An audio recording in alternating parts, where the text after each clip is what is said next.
Do you believe that every child in the United States deserves to be educated?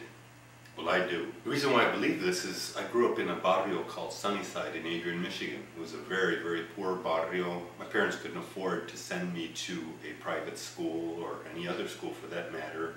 There were no tutorial services, anything like that that I could take advantage of.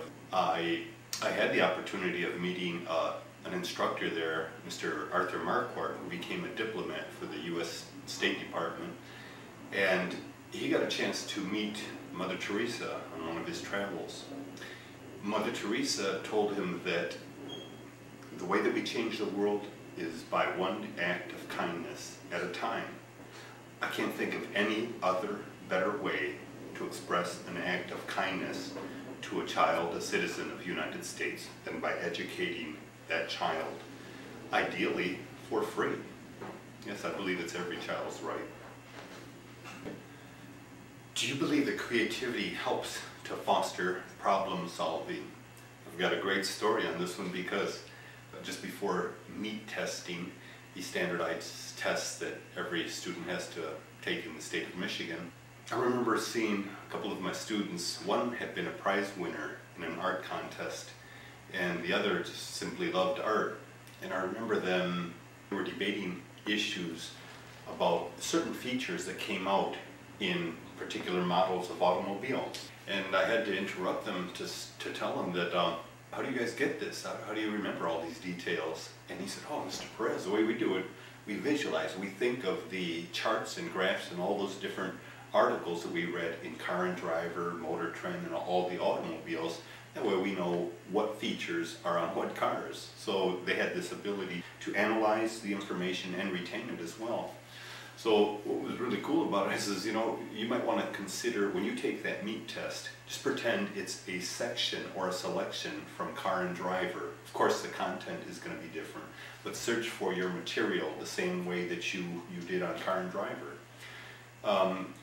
Henry became the highest tester at the awards ceremony that year. He tested the highest at Earhart Middle School in both the meat test and the Terra Nova test. So yes, it's creativity. Really, if you transfer those skills into something different, like a standardized test, oh yeah, it can be used to your advantage. Do you feel the educational system in the United States is failing the children? Yes, I believe that we're in a sense failing our children, because if we as teachers don't find a better way to connect with our students, we're going to lose even more. The dropout rate is the #1 piece of evidence that I would say we're failing somewhere and we need to recapture. I have been very, very blessed in Detroit because of the nature of my subject and the nature of my students. I've just had the best. So that, in my sense, I never failed my students. That's why we produce winners there. But in certain classes, I do remember seeing little Henry, the same child that scored the highest on the MEEP and the Terra Nova.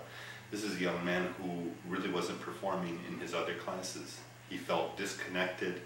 I believe at the time, I don't know how many people bothered to ask him. His father had been shot and killed, and so there were some things that were going through his mind. Once we discussed that and we spoke about that, he was a little bit ready to learn. But yeah, there were sometimes we have to ask our children, we have to get to know them a little bit better, because the answer is simple and we just didn't bother to ask the right questions. So we do have to become better teachers. But we're intelligent people, we're educated, and we can make that change. We have the ability to reflect on our teaching style to be able to correct it or improve it in some manner. Do you believe that a good teacher can inspire children or students to fulfill their potential in life, their purpose in life?